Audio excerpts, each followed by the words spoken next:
श्री शिवाय नमस्तुभ्यम। हर हर महादेव। ओम नमः शिवाय। प्रिय भक्तों, आज आप श्रवण कीजिएगा सावन मास में सुनने वाले भगवान शंकर की एक बहुत ही सुंदर कथा। आइए बड़े ही प्रसन्न चित्त मन से हम सभी श्रोताओं इस कथा की रसपान करते हैं, जिसे सावन मास में जप तप पूजा पाठ करने और शिवलिंग पर जल चढ़ाने के महत्व को जानेंगे। तो आइए प्रारंभ करते हैं। एक समय की बात है, किसी गांव में एक बूढ़ी अम्मा अपने बेटे के साथ रहा करती थी। माँ बेटे बहुत मेहनत मजदूरी करके अपना गुजारा किया करते थे। एक बार बूढ़ी अम्मा के मन में विचार आया कि अब उसका पुत्र विवाह के योग्य हो गया है, अब उसे अपने लिए बहू लेकर आनी चाहिए। और कुछ समय के बाद बूढ़ी अम्मा ने अपने बेटे का विवाह एक सुशील कन्या से करवा दिया। उसकी बहू बहुत ही सुंदर और सुशील और संस्कारी थी। वह प्रतिदिन जल्दी उठकर घर की साफ सफाई, स्नान आदि करती और भगवान शिव का अपने घर में ही पूजन किया करती थी। विवाह के कुछ समय बाद सावन का महीना आया और बूढ़ी अम्मा की बहू भगवान भोलेनाथ की अनन्य भक्त थी। उसके मन में यह विचार आया कि वह सावन के महीने में मंदिर जाकर शिवलिंग पर जल अर्पित करे। अपने मन में आए इस विचार को उसने अपनी सास से कहा कि हे माता जी, सावन का महीना शुरू हो गया है, मैं शिव मंदिर जाकर पूजा पाठ करना चाहती हूँ, शिवलिंग पर जल अर्पित करना चाहती हूँ। लेकिन बूढ़ी अम्मा ने उसे मना कर दिया और कहा कि घर में ही पूजा कर लो, मंदिर जाने से तो समय बर्बाद होगा, इतने समय में घर का सारा काम हो जाएगा। यह बात सुनकर बहू बहुत उदास हो गई, लेकिन कुछ नहीं कर सकी। उदास होकर घर के कामों में लग गई। उस दिन उसने कुछ अन्न जल ग्रहण नहीं किया था और अगले दिन बहू कुएं से जल लाने गई। फिर उसने रास्ते में गांव की दो लड़कियों को पूजा की थाली सजाकर मंदिर की ओर जाते हुए देखा। उसने उन्हें रोका और पूछा कि तुम सब कहाँ जा रहे हो? तो वह दोनों बोली, सावन का महीना शुरू हो गया है, हम सब भगवान भोलेनाथ का पूजन करने के लिए मंदिर जा रहे हैं। बस यह सुनकर वह फिर उदास हो गई। फिर लड़कियों ने पूछा कि आप उदास क्यों हो गई? तब वह बोली, भगवान शिव मेरे आराध्य हैं, लेकिन मेरी सास ने मुझे मंदिर जाकर पूजा करने से मना कर दिया है। तब वह लड़कियां बोली कि आप चिंता मत करो, अब प्रतिदिन इसी समय पानी भरने आया करो और हमारे साथ मंदिर चलकर भगवान शिव की पूजा करके उन पर जल अर्पित किया करो। तब वह बोली, लेकिन मेरे पास तो पूजा की कोई सामग्री भी नहीं है, घर से लाऊंगी तो सास को पता चल जाएगा। तब लड़कियां बोली कि कोई बात नहीं, आप हमारी पूजा की सामग्री से पूजा कर लेना। यह सुनकर वह बहुत खुश हुई और प्रतिदिन उनके साथ मंदिर जाने लगे, जहां वह शिवलिंग पर जल चढ़ाती और भक्ति भाव से भोलेनाथ की पूजा किया करती और उनसे कहती कि मैंने अपनी सास से यह बात छुपाई है, इसके लिए मुझे क्षमा कर दीजिएगा। ऐसे ही पूरा सावन का महीना बीत गया। सावन के अंतिम दिन उसने सोचा कि पूरा महीना मैंने इन लड़कियों की पूजन सामग्री से पूजा की है, आज तो मुझे अपना कुछ भोलेनाथ को अर्पित करना ही चाहिए। बस ऐसा सोचकर उसने अपनी नाक से सोने की नथ उतारी और उसे धोकर शिवलिंग पर अर्पित कर दिया और पूजा करके घर आ गई। घर आकर वह अपनी सास से नज़र छुपाकर इधर उधर घूम रही थी, क्योंकि वह जानती थी कि उसकी नाक में नथ ना देखकर सास जरूर पूछेगी कि नथ कहाँ गई। ऐसे ही दोपहर हो गई, तभी अचानक सास की नज़र उसकी नाक पर गई और नाक में नथ ना देखकर सास ने पूछा कि अरे बहू, तुम्हारी नथ कहाँ गई? तो वह बोली कि माँ जी, मुझे नहीं पता, शायद कहीं गिर गई होगी। फिर सास बोली, अच्छा तो यह बताओ कि तुम आज कहाँ कहाँ गई थी, वहीं जाकर हम दोनों ढूंढ लेंगे। बहू बोली, मैं सुबह पानी भरने के लिए गई थी, तब तक तो मेरी नाक में नथ थी, उसके बाद मैं अपने उपने थापने के लिए गई थी। फिर सास बोली कि चलो वहीं चलकर देखते हैं। दोनों वहां पहुंचे जहां बहू ने आज उपले थापे थे। सास ने बहू से कहा कि चलो अब ये उपले तोड़कर देखते हैं। दोनों सास और बहू उपले तोड़ने में लग गई। जैसे ही दोनों ने उपले तोड़े, दोनों के उपले में एक एक नथ निकली। सास बोली कि नथ तो एक ही थी, यह दो कैसे हो गई। इसके बाद सास ने एक एक करके सारे उपले तोड़ना शुरू कर दिए। अब सास उपले तोड़ती जाए और उन सब में से नथ निकलते जाए। सास ने बहू की ओर देखा और पूछा कि यह क्या माजरा है। तब बहू ने सास से क्षमा मांगते हुए सारी बात उन्हें बता दी और कहा, यह भगवान भोलेनाथ ही आशीर्वाद है। आज मैंने सावन की समाप्ति पर उन्हें अपनी नथ अर्पित की थी और उन्होंने मुझे इतनी सारी नथ वापस कर दी। सास बहू की बात को सुनकर बहुत खुश हुई और बोली, सावन माह में स्नान, जप, तप और दान का इतना महत्व है, तो अगले साल से हम दोनों मिलकर शिवलिंग पर जल चढ़ाएंगे और पूजा पाठ करेंगे। अगला सावन का माह आने पर दोनों सास बहू ने नियम से सावन का स्नान किया, पूजा पाठ किया, जप तप किया। भगवान भोलेनाथ की कृपा से बूढ़ी अम्मा का घर अन्न धन के भंडार से भर गया। बहू को एक सुंदर पुत्र रत्न की प्राप्ति हुई। हे भोलेनाथ, जैसी कृपा आपने बूढ़ी अम्मा और उनकी बहू पर की, वैसे ही इस कहानी को सुनने वाले, सुनाने वाले और हुंकारा भरने वाले सभी पर करना। ओम नमः शिवाय। हर हर महादेव। तो ये थे सावन मास में सुनने वाले भगवान शिव के सच्चे भक्त की कहानी। आपको कैसा लगा कमेंट्स करके ज़रूर बताएं। अगर वीडियो अच्छी लगी है तो लाइक कीजिएगा, चैनल पे नए हैं तो चैनल को सब्सक्राइब करके साथ ही बेल आइकन प्रेस कर लीजिएगा, ताकि ऐसे ही वीडियो की नोटिफिकेशन आप सबके पास सबसे पहले पहुंचे। हो सके तो ज़्यादा से ज़्यादा अपने फैमिली फ्रेंड के साथ शेयर कीजिएगा। प्रिय श्रोताओ, यह कोई साधारण कथा नहीं है, यह है एक अलौकिक प्रेम गाथा, जहाँ शिव पार्वती का प्रेम, लक्ष्मी नारायण का त्याग और सावन की हर बूंद में छिपा है एक दिव्य रहस्य। प्रिय श्रोताओं, अगर आप इस कथा को अधूरी छोड़ देंगी तो शायद भगवान शिव की कृपा भी अधूरी रह जाए। इसलिए पूरा इसे अंत तक सुनना, क्योंकि हर पल हर शब्द में छुपा है आपकी आत्मा को छू लेने वाला सच्चा प्रेम। मेरी प्यारी बहनों, सावन में शिव की इस प्रेम लीला को महसूस कीजिए। सखियों, सावन का प्रथम सोमवार था। कैलाश पर्वत पर हर दिशा में मेघों की गूंज उठ रही थी। आकाश में काले बादल उमड़ घुमड़ रहे थे। बर्फीली कैलाश पर भी एक अनोखी हरियाली छाने लगी थी, मानो प्रकृति स्वयं सावन के स्वागत में फूल बिछा रही हो। माँ पार्वती अपनी कुटिया के बाहर बैठी थी। हाथ में तुलसी के पत्ते और फूल थे और उनकी आंखें आकाश की ओर टिकी थी, जैसे किसी प्राचीन रहस्य को पढ़ रही हो। तभी शिव जी ध्यान से बाहर निकले।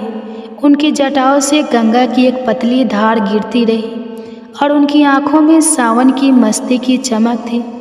देवी शिव बोले, आज का दिन कुछ विशेष है। प्रकृति के बीच कोई रहस्य हिलोड़ मार रहा है।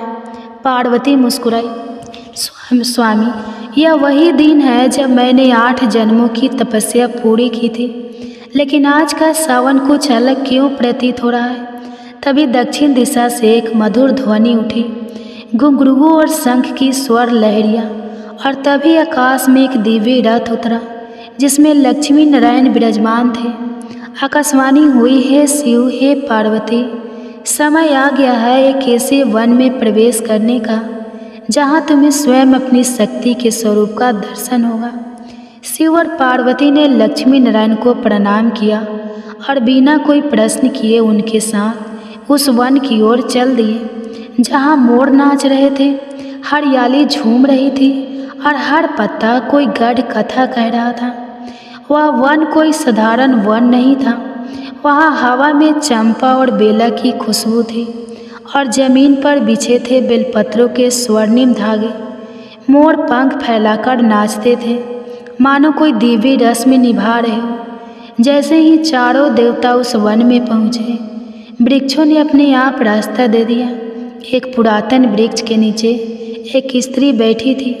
उसकी आंखों में सारा ब्रह्मांड समाया हुआ था। वह देवी नहीं थी पर सामान्य भी नहीं लगती थी।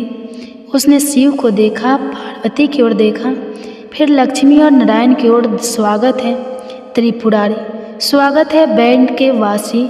क्या तुम उस रहस्य को जानने आए हो जो तुम्हारे भीतर ही छिपा है, पर आज तक तुमने उसे पहचाना नहीं। पार्वती की आंखों में जिज्ञासा भर गई। हे माथे पर आप कौन हैं और कौन सा रहस्य? उस स्त्री ने मुस्कुरा कर कहा, मुझे लोग वंश कहते हैं। मैं उसी प्रेम की प्रतिनिधि हूँ जो सावन में हर कण में बहता है, और आज तुम चारों को वो दर्शन होगा जो इस ब्रह्मांड में केवल एक बार संभव होता है। शिव ने पहली बार हल्के से हाथ जोड़े और बोले, कृपा करे हमें उस यात्रा पर ले चले। बाजिया ने अपनी आंखें मूंदी और एक मंत्र उच्चारित किया। तभी एक जलधारा फूट पड़ी जिससे एक दीप निकलकर आकाश में लहराया और एक नई भूमि पर गिरा। एक भूमि जो इस युग में नहीं थी, शायद किसी अन्य लोक में। और फिर वन्या की आंखों से निकली ज्योति जब आकाश को चीरती हुई उस अन्य लोक की भूमि पर गिरी तो समस्त ब्रह्मांड जैसे एक पल को सतबद्ध हो गया, चारों ओर गूंजने लगा। प्रेम लोक एक ऐसा लोक जिसे आज तक ना देवों ने देखा, ना ऋषियों ने, ना ही स्वयं त्रिदेवों ने। शिव, पार्वती, लक्ष्मी और नारायण चारों उस ज्योति के पीछे पीछे उसी लोक में प्रवेश कर गए। वहाँ की धरती चांदनी से भी उज्जवल थी। वृक्ष मोती की पत्तियों ओढ़े खड़े थे और हर शाख पर एक मोर बैठा मधुर नृत्य कर रहा था। बारिश की बूंदें वहाँ धीमे धीमे गिरती थी, मानो हर बूंद कोई गीत गा रही हो। पार्वती ने धीमे स्वर में पूछा, स्वामी, क्या आपने पहले कभी ऐसा लोक देखा है? शिव मुस्कुराए, नहीं देवी, और मैं नहीं जानता हूँ। यह वही लोक है जो केवल उस प्रेम से प्रकट होता है जो निस्वार्थ हो, पूर्ण हो और निसंकल्प हो। तभी एक कमल की पंखुड़ी खुली और उसमें से एक आकाशवाणी निकली, जैसे स्वयं सृष्टि बोल रही हो। यह प्रेम लोक तुम्हारे भीतर का प्रतिबिंब है।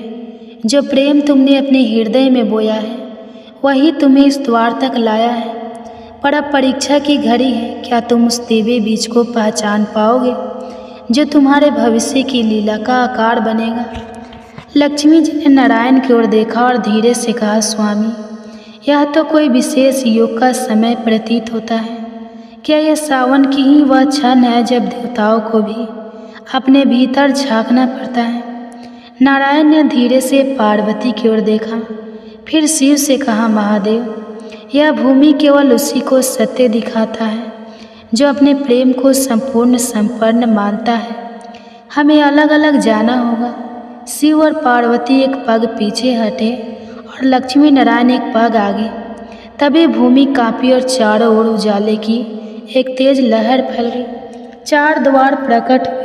हर द्वार पर लिखा था, प्रेम का त्याग, प्रेम का धैर्य, प्रेम की मौन परीक्षा, प्रेम का बलिदान।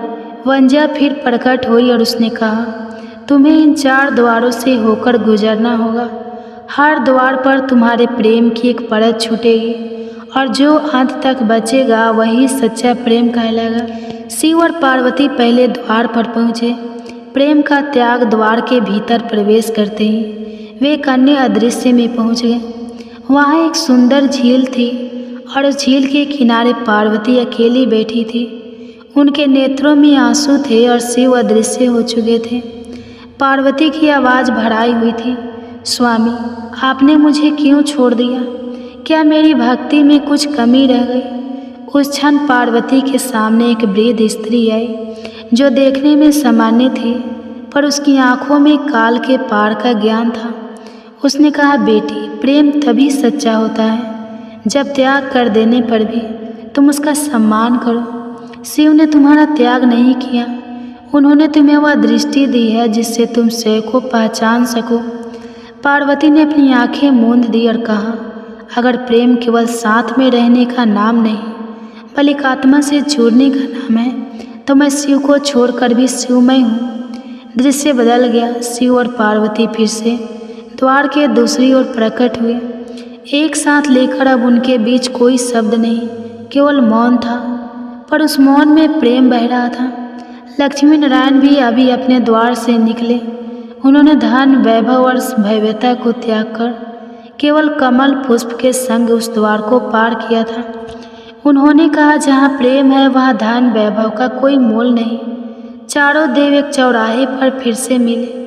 वंज ने कहा, यह तो प्रारंभ था, अब अगला द्वार है धैर्य का द्वार। और तभी आकाश से एक बिजली सी गौधी सावन की पहली तेज बारिश उस प्रेम लोक में होने लगी।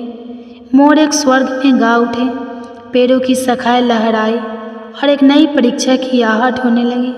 सखियों, सावन की वो पहली तेज वर्षा अब किसी आम बरसात जैसी नहीं लग रही थी। उसमें कोई रहस्य बस रहा था, जैसे हर बूंद के साथ कोई भाव उतर रहा हो और कोई छुपे प्रश्न भीग रहा हो। चारों देव उस चौराहे से अगली दिशा में बढ़े, जहाँ एक विशाल द्वार था जिस पर लिखल था प्रेम का धैर्य, जहाँ प्रतीक्षा ही परीक्षा है। जैसे ही शिव पार्वती और लक्ष्मी नारायण ने द्वार पार किया, उन्हें एक अलग समय में पहुंचा दिया गया। समय वहाँ स्थिर नहीं था पर तेज भी नहीं। वहाँ हर क्षण एक युग जितना लंबा था और प्रतीक्षा सबसे कठिन साधना। इस द्वार के भीतर पार्वती स्वयं को एक घने जंगल में अकेली पाती है। आसमान पर घने बादल हैं, पेड़ बारिश में भीग रहे हैं और वो मोर टहनी पर बैठकर चुपचाप प्रतीक्षा कर रहे हैं, जैसे उन्हें भी किसी का इंतजार हो। पार्वती उस हरियाली में विचरण करती है और हर जगह शिव को ढूंढती है। स्वामी, आपने वचन दिया है साथ चलने का, कहा है आप अपनी वाणी में कांपता हुआ विश्वास था। उसी क्षण एक वट वृक्ष की छाया में एक वृद्ध रस प्रकट होती है। वही वंजय के स्वर के समान शांति उनके मुख पर है। वे कहते हैं, देवो, जब प्रेम को सिद्ध करना हो तो कभी कभी प्रेम स्वयं ही छूप जाता है ताकि उसका धैर्य देखा जा सके। पार्वती मौन हो जाती है और एक पत्थर के टुकड़ों पर बैठ जाती है।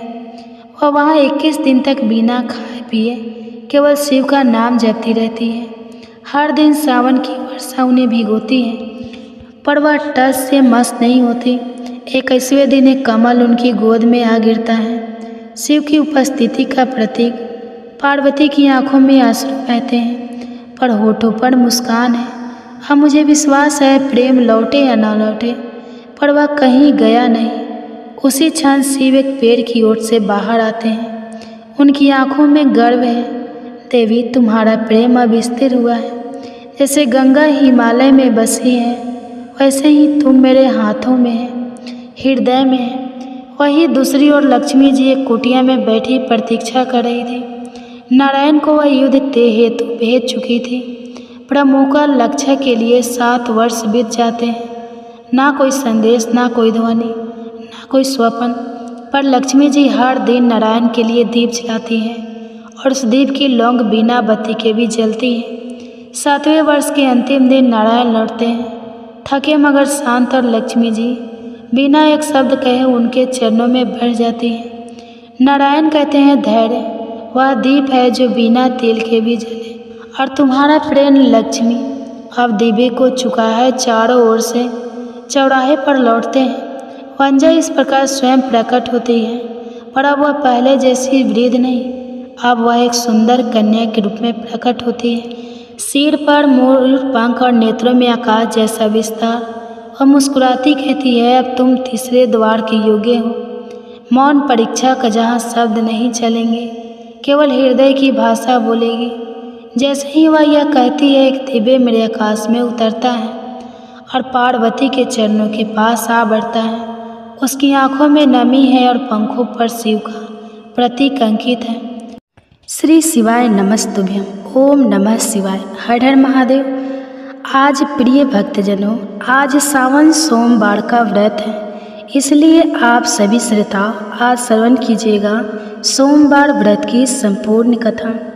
क्या आप जानते हैं कि सावन के सोमवार का व्रत रखने से कौन कौन से फल मिलते हैं? किन स्त्रियों को यह व्रत रखना चाहिए और किन्हें नहीं रखना चाहिए?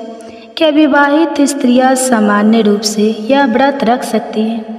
आज की इस दिव्य कथा में स्वयं भगवान शिव जी हमें बताएंगे कि किन गुणों और लक्षणों वाली स्त्रियों को यह व्रत रखना चाहिए और कौन सी स्त्रियों को भूल कर भी यह व्रत नहीं रखना चाहिए। तो चलिए दोस्तों, हम आप सभी को एक कथा के माध्यम से बताते हैं। दोस्तों, एक बार की बात है, कैलाश पर्वत के शांत और दिव्य वातावरण में, जहाँ हिमालय की बर्फीली चोटियाँ और ठंडी हवाएं एक अलौकिक सौंदर्य बिखेर रही थी, भगवान शिव और देवी पार्वती एक विशाल शिलाखंड पर विराजमान थे। चारों ओर बर्फ से ढके पर्वत, झरनों की मधुर ध्वनि और सन्यासियों के मंत्रों उच्चारण से वातावरण और भी पवित्र हो रहा था।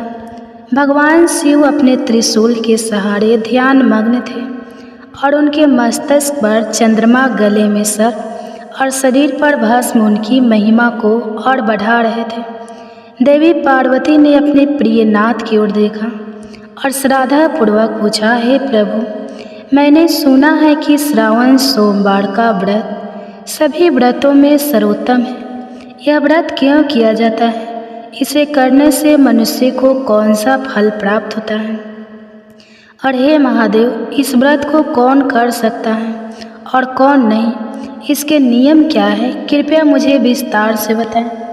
भगवान शिव ने अपनी गहरी और करुणामय दृष्टि से पार्वती की ओर देखा, हल्के से मुस्कुराए और बोले, हे पार्वती, तुम्हारा प्रश्न अत्यंत उचित है। श्रावण सोमवार का व्रत मेरे भक्तों के लिए अत्यंत प्रिय और फलदायी है। यह व्रत प्रत्येक मनुष्य को करना चाहिए, विशेष रूप से विवाहित स्त्रियों और अविवाहित कन्याओं के लिए यह अत्यंत महत्वपूर्ण है।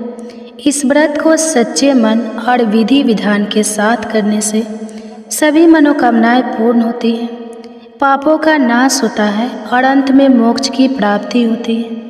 मेरी कृपा दृष्टि इस व्रत को करने वाले पर सदा बनी रहती है। उन्होंने आगे कहा, लेकिन हे देवी, इस व्रत के नियमों का पालन करना अनिवार्य है। नियमों के उल्लंघन से व्रत निष्फल हो जाता है और भक्त को पाप का भागी बनना पड़ सकता है। तुम्हारे प्रश्नों के उत्तर देने से पहले मैं तुम्हें एक प्राचीन कथा सुनाता हूँ जो इस व्रत की महिमा को दर्शाती है। इस कथा को सुनने वाला मनुष्य अपने कोटि कोटि जन्मों के पापों से मुक्त हो जाता है और उसे एक ही जन्म में सावन सोमवार के व्रत का पुण्य प्राप्त होता है। इसलिए हे पार्वती, इस कथा को पूरे ध्यान और श्रद्धा से सुनो। देवी पार्वती ने हाथ जोड़कर कहा, हे प्रभु, आपके मुख से इस कथा का श्रवण करना मेरे लिए परम सौभाग्य की बात है। कृपया मुझे यह कथा सुनाएं, मैं इसे पूरे मन से सुनूंगी। भगवान शिव ने गहरी सांस ली और कथा शुरू की। प्राचीन काल की बात है, मध्य देश में एक अत्यंत शोभायमान और समृद्ध नगरी था जिसका नाम विदिशा था। इस नगरी में एक धना और धर्मपरायण वैश्य विश्व मोहन रहता था। विश्व मोहन का व्यापार दूर दूर तक फैला हुआ था और वह अपनी ईमानदारी, उदारता और भक्ति के लिए जाना जाता था। समाज में उसका बहुत सम्मान था और वह अपने धन का उपयोग गरीबों की सहायता, धर्मशालाओं के निर्माण और मंदिरों की रख रखाव में करता था। विश्व मोहन की पत्नी सुशीला एक पतिव्रता और भगवान शिव की परम भक्त थी। वह प्रतिदिन सूर्योदय से पहले उठकर स्नान करती, घर की सफाई करती और घर के छोटे से शिव मंदिर में पूजा करती। वह गंगा जल से शिवलिंग का अभिषेक करती, बेलपत्र, धतूरा और आग के फूल अर्पित करती और भस्म लगाकर शिव पंचाक्षर मंत्र का जाप करती। सुशीला का स्वभाव इतना कोमल और प्रेमपूर्ण था कि गांव की अन्य स्त्रियां उसे प्रेरणा लेती थी। विश्व मोहन और सुशीला का जीवन सुख, शांति और भक्ति से परिपूर्ण था। जैसे ही सावन मास का आगमन हुआ, सुशीला ने अपने पति विश्व मोहन से कहा, हे स्वामी, मैंने सुना है कि सावन सोमवार का व्रत भगवान शिव को अत्यंत प्रिय है। इसे करने से सभी मनोकामनाएं पूर्ण होती हैं और जीवन में सुख शांति बनी रहती है। मैं इस व्रत को करना चाहती हूँ, क्या आप भी मेरे साथ इस व्रत को करेंगे?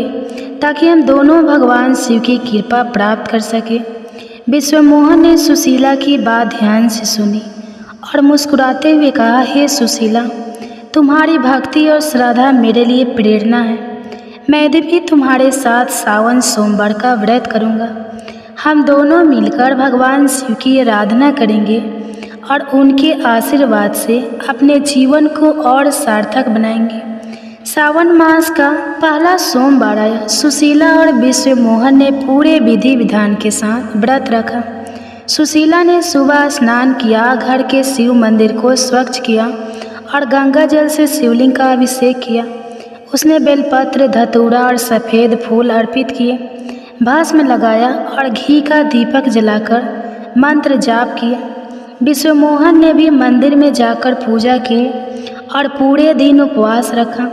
दोनों ने मिलकर भगवान शिव की कथा सुनी और रात में फलाहार किया। गांव के अन्य भक्त भी उनके घर पर एकत्रित हुए और भगवान शिव की भक्ति में लीन हो गए। प्रत्येक सोमवार को विश्वमोहन और सुशीला ने पूरे नियम और श्रद्धा के साथ व्रत किया।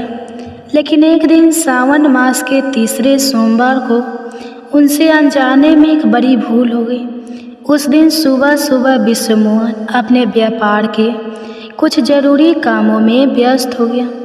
वह एक बड़े सौदे के लिए परेशान था और उसका मन अशांत था। सुशीला ने उसे सांत्वना दी और कहा, स्वामी, आज सावन सोमवार है, आप मन को शांत करें और भगवान शिव की पूजा में लीन हो। विश्वमोहन ने सुशीला की बात मानी, लेकिन उसका मन अभी भी व्यापार की चिंताओं में डूबा था। सुशीला की सुंदरता और प्रेम पूर्ण व्यवहार ने उसके मन को कुछ देर के लिए शांत किया। इस प्रेम के क्षणों में दोनों ने अनजाने में शारीरिक संबंध स्थापित कर लिए।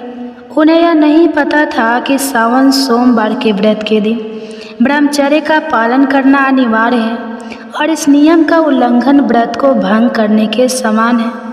इस भूल के कारण उनका व्रत टूट गया और एक महापाप उनके हिस्से में आ गया। सुशीला ने पूजा तो की, लेकिन उसका मन बिचलित था। उसने सोचा कि शायद उसकी पूजा में कोई कमी रह गई। विश्वमोहन भी अपनी चिंताओं में डूबा रहा और पूजा में पूरी तरह ध्यान नहीं दे सका। कुछ दिनों बाद विश्वमोहन ने अपने व्यापार को और विस्तार देने के लिए विदेश जाने का निर्णय लिया। उसने एक बड़े सौदे के लिए एक पड़ोसी देश में जाना तय किया, जहां वह अपनी वस्तु बेचने वाला था। उसने अपने सेवकों से कहा, हे सेवकों, हमें व्यापार के लिए विदेश जाना है। एक मजबूत नौका तैयार करो ताकि हम नदी के रास्ते से जा सकें। सुशीला ने विश्वमोहन को विदाई देते हुए कहा, हे स्वामी, आप सुरक्षित जाइए और जल्दी लौट आइए। मैं भगवान शिव से आपकी रक्षा के लिए प्रार्थना करूंगी। विश्वमोहन ने मुस्कुराते हुए कहा, चिंता ना करो सुशीला, मैं जल्दी लौट आऊँगा। तुम घर का ध्यान रखना और भगवान शिव की पूजा नियमित रूप से करना। विश्वमोहन नौका में अपने कुछ सेवकों और सामान के साथ नदी के रास्ते विदेश की ओर निकल पड़ा। यात्रा शुरू में सुखद रही। नदी का शांत प्रभाव, किनारों पर हरियाली और पक्षियों की मधुर ध्वनियाँ मन को शांति दे रही थी। लेकिन कुछ दिनों बाद अचानक नदी में एक भयंकर तूफान आ गया। आसमान में काले बादल छा गए, बिजलियाँ चमकने लगी और हवा इतनी तेज हो गई कि नौका डगमगाने लगी। विश्वमोहन और उसके सेवक घबरा गए। उन्होंने नौका को नियंत्रित करने की बहुत कोशिश की, लेकिन तूफान की तीव्रता के सामने उनकी सारी कोशिशें नाकाम रही। अचानक एक विशाल लहर ने नौका को अपनी चपेट में ले लिया और नौका पलट गई। विश्वमोहन और उसके सेवक नदी के तेज प्रभाव में बह गए। नौका में सवार सभी लोग चीखने चिल्लाने लगे, लेकिन उनकी आवाज़ तूफान की गर्जना में दब गई। कुछ ही क्षणों में नौका पूरी तरह नदी में डूब गई और विश्वमोहन सहित सभी लोग लापता हो गए। विदिशा नगरी में जब विश्वमोहन की नौका डूबने का समाचार सुशीला तक पहुंचा, तो वह सदमे में डूब गई। उसका हृदय दुख से भर गया और वह फूट फूट कर रोने लगी। अपने अपने सास ससुर को यह दुखद समाचार सुनाया। विश्वमोहन की माँ कमला को अपने पुत्र की मृत्यु का समाचार सुनकर गहरा आघात लगा। वह शोक और क्रोध से भर उठी। कमला ने सुशीला पर सारा दोष मढ़ते हुए कहा, अरे पापनी, यह सब तेरे पापों का फल है। तूने अवश्य ही कोई महापाप किया है, जिसके कारण मेरा बेटा इस तरह समय काल के गाल में समा गया। तो इस घर की लक्ष्मी नहीं, अभिशाप है। सुशीला ने रोते हुए कहा, हे माता, मैं एक पतिव्रता नारी हूँ। मैंने कभी अपने पति के लिए अशुभ नहीं सोचा। कृपया मुझे ऐसा ना कहें। मुझे विश्वास है कि मेरे पति जीवित हैं और भगवान शिव की कृपा से वे लौट आएंगे। कमला ने क्रोध में कहा, अरे कर लूठा, तू भोली बनने की कोशिश मत कर। तेरे जैसी पापनी स्त्रियों के पति जवानी में ही मर जाते हैं। तूने कोई घोर पाप किया है, जिसके कारण मेरे बेटे को यह दंड मिला। अब तो इस घर में नहीं रह सकती। यहाँ से चली जा और जहाँ चाहे वहाँ जा। सुशीला ने गिड़गिड़ाते हुए कहा, माता, मेरे पति के सिवा मेरा इस दुनिया में कोई नहीं। कृपया मुझे घर से ना निकाले।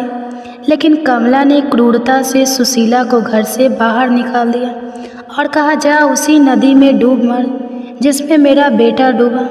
तुझे इस घर में रहने का कोई हक नहीं।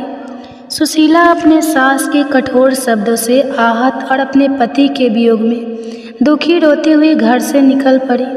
वह चलते चलते घने जंगल में पहुंच गई। जंगल में एक विशाल बरगद का वृक्ष था, जिसके नीचे एक प्राचीन शिव मंदिर था।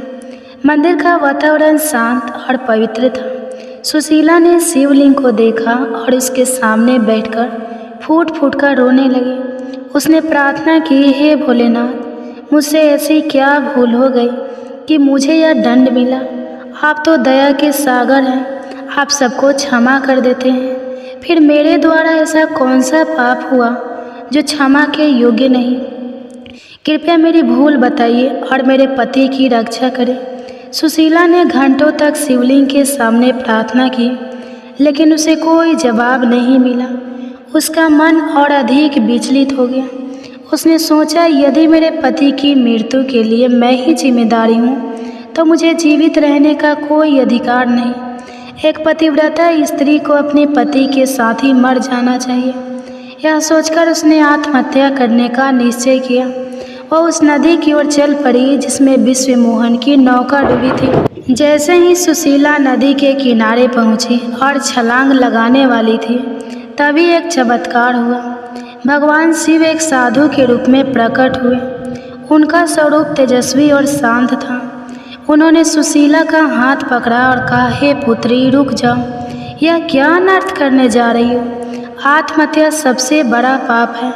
किसी भी मनुष्य को अपने प्राण लेने का अधिकार नहीं। सुशीला ने साधु को देखा और रोते हुए बोली, हे मुनिवर, मुझे जीवित रहने का कोई अधिकार नहीं है। मेरे पति उसी नदी में डूब गए और मैं उनके बिना नहीं जी सकती। ना जाने मेरे द्वारा कौन सा पाप हुआ जिसके कारण यह विपत्ति आई। साधु रूपी भगवान शिव ने कहा, हे पुत्री, मैं तुम्हारे बारे में सब जानता हूँ। तुमने और तुम्हारे पति ने सावन सोमवार के व्रत के दिन ब्रह्मचर्य का पालन नहीं किया और संबंध स्थापित किए। यह व्रत के नियमों का उल्लंघन था, जिसके कारण तुम्हारा व्रत टूट गया और तुम्हें यह पाप लगा। लेकिन तुम्हारी भक्ति सच्ची थी और तुम्हारा पश्चाताप मुझे स्वीकार है। सुशीला ने कांपते हुए कहा, हे साधु महाराज, मुझे मेरी भूल का एहसास हो गया है। कृपया बताइए कि मैं इस पाप से मुक्त कैसे हो सकती हूँ और मेरे पति से मेरा मिलन कैसे होगा। साधु ने मुस्कुराते हुए कहा, हे पुत्री, भगवान शिव दयालु है। यदि तुम अगले सावन मास में विधि विधान से व्रत करोगी और ब्रह्मचर्य का पालन करोगी, तो तुम्हारा पति तुम्हें अवश्य वापस मिलेगा। तुम्हें 1 वर्ष तक उस शिव मंदिर में रहना होगा जहाँ तुमने प्रार्थना की थी। वहाँ प्रतिदिन भगवान शिव की पूजा करना, गंगा जल से अभिषेक करना और बेलपत्र, धतूरा और भस्म अर्पित करना। अगले श्रावण मास में तुम्हारा व्रत सफल होगा और भगवान शिव की कृपा से तुम्हारा पति लौट आएगा। सुशीला ने साधु के चरणों में प्रणाम किया और कहा, हे महाराज, मैं आपकी बात मानूंगी। मैं अगले सावन मास तक भगवान शिव की भक्ति में लीन रहूंगी। साधु ने उसे आशीर्वाद दिया और अचानक अंतर्ध्यान हो गए। सुशीला को समझ आ गया कि साक्षात भगवान शिव ने उसे दर्शन दिए हैं। सुशीला उस शिव मंदिर में रहने लगी। उसने 1 वर्ष तक ब्रह्मचर्य का पालन किया और प्रतिदिन भगवान शिव की पूजा की। वह सुबह स्नान करती, मंदिर को स्वच्छ करती, गंगा जल से शिवलिंग का अभिषेक करती और बेलपत्र, धतूरा और सफ़ेद फूल अर्पित करती। वह दिन रात भगवान शिव के मंत्रों का जाप करती और अपने पति की सुरक्षा के लिए प्रार्थना करती। गांव के लोग उसकी भक्ति को देखकर आश्चर्यचकित थे और उसे शिव भक्त सुशीला कहने लगे। जब अगला सावन मास आया, सुशीला ने पूरे विधि विधान के साथ व्रत रखा। उसने ब्रह्मचर्य का पालन किया, मंदिर में पूजा की और भगवान शिव से अपने पति की वापसी की प्रार्थना की। अंतिम सोमवार के दिन जब वह पूजा समाप्त कर मंत्र जाप कर रही थी, तभी भगवान शिव प्रकट हुए। उनका स्वरूप इतना तेजस्वी था कि मंदिर का सारा वातावरण प्रकाशमय हो गया। उन्होंने कहा, हे पुत्री, तुम्हारी भक्ति और तपस्या से मैं प्रसन्न हूँ। तुम जो भी वर मांगना चाहती हो मांग लो। सुशीला ने रोते हुए कहा, हे महादेव, मेरे पाप के कारण मेरे पति से मेरा वियोग हुआ। कृपया मुझे मेरा पति लौटा दे। भगवान शिव ने मुस्कुराते हुए कहा, हे पुत्री, तुम्हारी तपस्या और सच्ची भक्ति ने तुम्हारे पापों का नाश कर दिया है। तुम्हारा पति जीवित है। वह नदी के किनारे तुम्हारा इंतजार कर रहा है। जा उसे ले आ। इतना कहकर भगवान शिव अंतर्ध्यान हो गए। सुशीला दौड़ती हुई नदी के किनारे पहुंची। वहां उसने देखा कि विश्वमोहन एक नौका में बैठकर किनारे की ओर आ रहा था। उसकी आंखों में आंसू छलक है। विश्वमोहन ने नौका से उतरते ही सुशीला को देखा और दौड़कर उसे गले लगा लिया। उसने कहा, सुशीला, भगवान शिव की कृपा से मैं बच गया। जब नौका डूबी तो मैं एक टापू पर बह गया।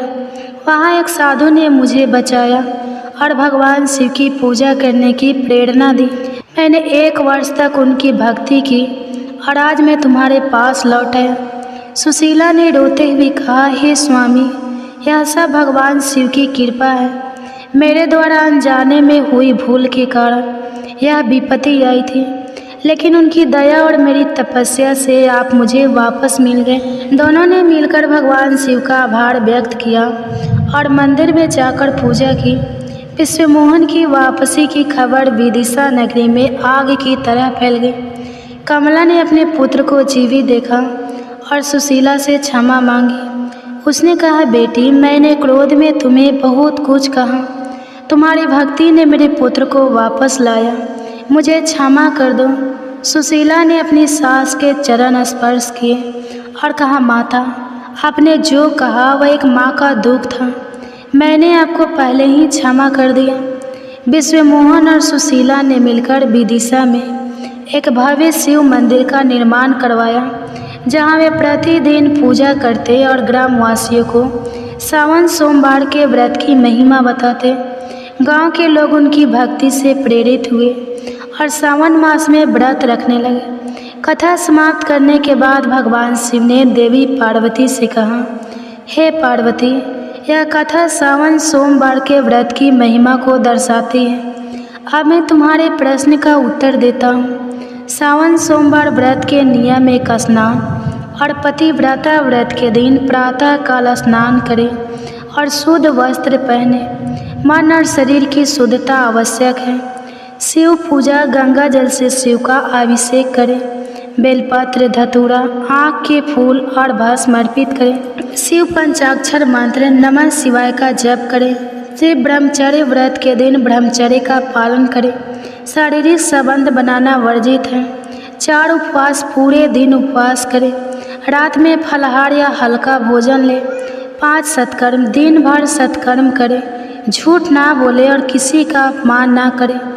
शिव की कथा श्रवण, सावन मास सोमवार की कथा सुने या पढ़ें। इससे व्रत का फल कई गुना बढ़ जाता है। मनोकामना की पूर्ति या व्रत सभी मनोकामना पूर्ण करता है। चाहे वह सुख समृद्धि, संतान या वैवाहिक जीवन की शांति हो। पाप का नाश व्रत करने से सभी पाप नष्ट हो जाते हैं और भक्त की आत्मा शुद्ध होती है। मोक्ष की प्राप्ति सच्ची भक्ति और नियमित व्रत से भक्त को मोक्ष की प्राप्ति होती है। शिव कृपा, भगवान शिव की कृपा से भक्त का जीवन सुखमय और शांतिमय होता है। किन्हें व्रत नहीं करना चाहिए?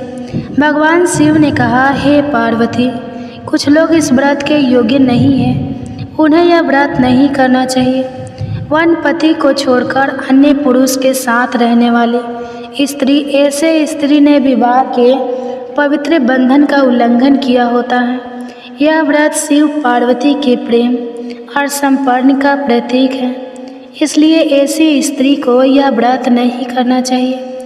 नंबर 2, पत्नी के अलावा अन्य स्त्री के साथ संबंध रखने वाला पुरुष, ऐसा पुरुष विवाह की निष्ठता तोड़ता है।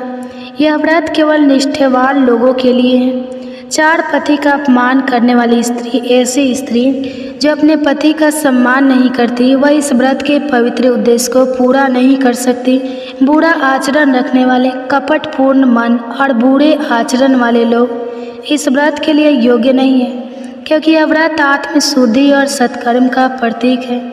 यह कथा सुनकर देवी पार्वती ने भगवान शिव को प्रणाम किया और कहा, हे प्रभु, आपकी कृपा से मैंने सावन सोमवार के व्रत की महिमा और नियम समझ लिया। यह कथा हर भक्त को प्रेरणा देगी।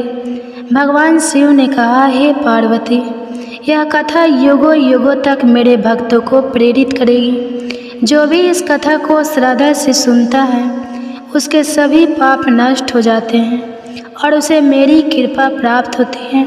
सावन सोमवार का व्रत सभी के लिए लाभकारी है।